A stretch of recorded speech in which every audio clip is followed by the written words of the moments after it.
you ever look at everything going on around you and wonder, could I be doing things differently? Well, nowhere is this feeling more prevalent than in a city like New York, where everyone around you is either hustling for the top, saving the world, or watching some guy eat cheese balls. It's called the city that never sleeps because there's always something to do or something happening. And that way of living comes with a lot of unexpected psychological baggage, which can either be good or bad depending on your worldview. In fact, New York life has the potential to radically change your personality and even alter your brain chemistry. It can make you more resilient and ambitious, but also more prone to burnout. On top of that, it can have massive effects on the kind of work that you do, but also how successful you'll be at it.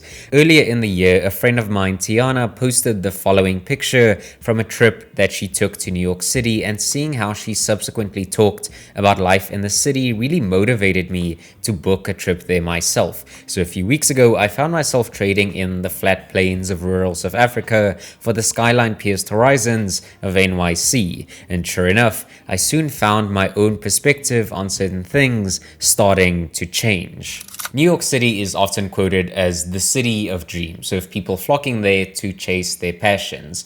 But after getting a bit of a taste of that myself, I wanted to figure out what the long-term ramifications would be of staying in a city like NYC and just being exposed to that way of life. Everyone always talks about the financial implications of moving there, but I really wanted to know what the long-term psychological pros and cons would be. So without further ado, let's take a little bit of a deep dive into what NYC does to the old noggin. Number one, the head versus the heart. So back in 2010, a paper was published in the American Psychologist, which analyzed the effects of city life on character strengths in over 47,000 people. The researchers broadly divided these strengths into two camps: strengths of the head and strengths of the heart. Strengths of the head refer to intellectual and self-focused strengths, such as curiosity and creativity, whereas strengths of the heart refer to emotional and empathic strengths, such as gratitude and love.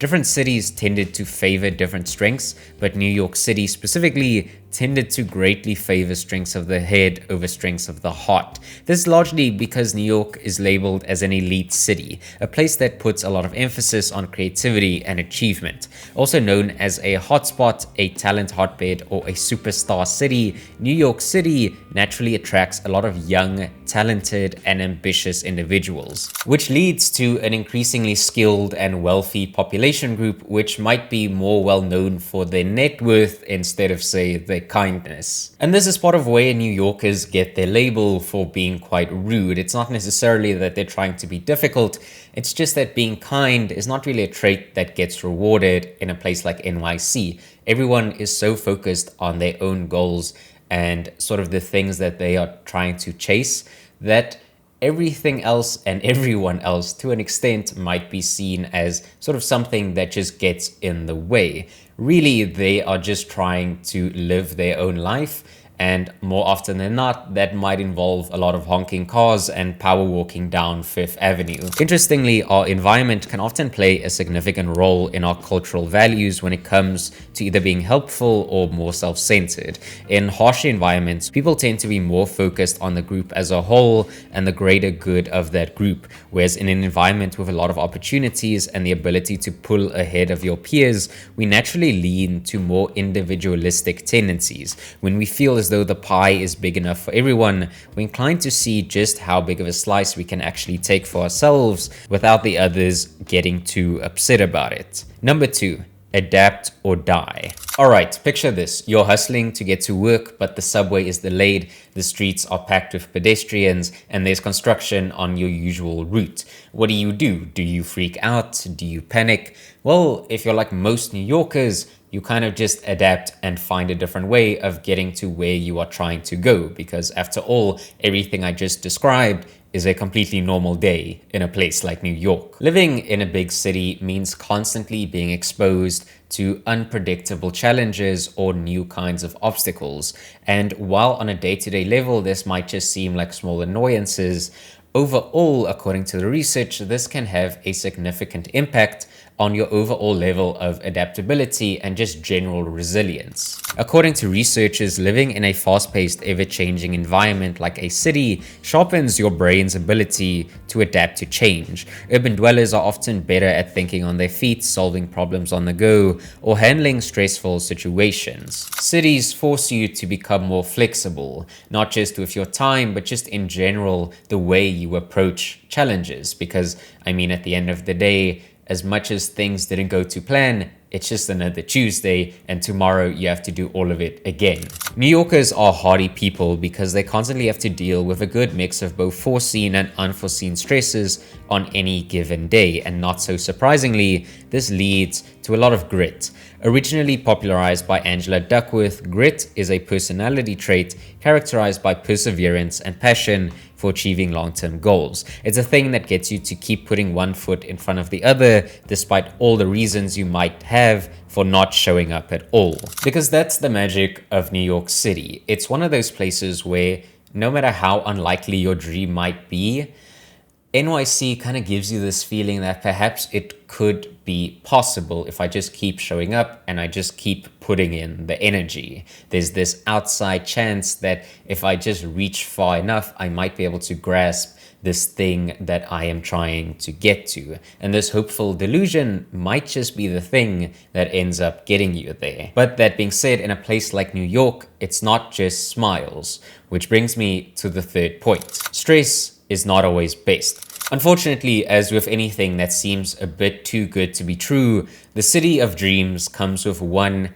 massive psychological downside: stress. Key studies show that city dwellers have a 21% increased risk for anxiety disorders and a 39% higher likelihood of mood disorders compared to those living in rural areas. Additionally, people who spend their childhood in urban settings tend to have a permanently increased sensitivity to stress, making them more vulnerable to mental health challenges later in life. Research also emphasizes the effect of social stress in cities, where constant exposure to crowded environments and social competition can overwhelm the brain's coping mechanisms, contributing to mental health issues like anxiety, depression, and even schizophrenia. Some studies even suggest that city-born individuals are twice as likely to develop schizophrenia compared to their rural counterparts, which I probably don't need to tell you isn't all that fun. And this heightened stress is linked to a very particular structure in the brain known as the amygdala, which governs fear and emotional responses and is generally more active in an environment where there's a lot happening all at once, i.e. New York City. But funnily enough though, one of the best ways to combat this heightened sensitivity to stress actually lies within New York itself, a place called Central Park, or more broadly, access to nature. Walking in natural environments has been shown to decrease activity in areas of the brain associated with rumination, essentially a repetitive focus on negative emotions. And so the result being that urban green spaces such as Central Park can actually help to reduce stress and improve emotional well-being. So with a place like New York, at least from a mental and emotional point of view, you kind of tend to live life a little bit more on the extreme. It's very difficult to live in the middle of the emotional spectrum. Generally, when good things happen, they kind of happen in excess, but also when you're feeling very negative or you're experiencing negative emotions, you tend to find yourself much more on the extreme side of that emotional spectrum. You don't just deal with a little bit of stress, you deal with a lot of stress all the time. And of the people I know who live in New York, the advice they always give is, as much as you are sort of living on the extreme and as much as that can be very good or very bad, one of the best ways to really survive in a place like New York is to put in the effort to see how you can bring those extremes closer together, to find a way to sort of live in the middle in a place that very much actively discourages trying to live sort of just a chill, balanced life. So in essence, New York asks you to be a little bit delusional if you want to make that place your home. But then again, I think that's probably fair for a place called the City of Dreams. If you enjoyed this kind of deep dive into the psychology around New York, I would definitely recommend checking out some of my other videos as well, where I generally am just very fascinated with the psychology of everyday life. But with all that being said, thank you very much for watching this video. Hope you found it interesting, and I'll see you in the next one.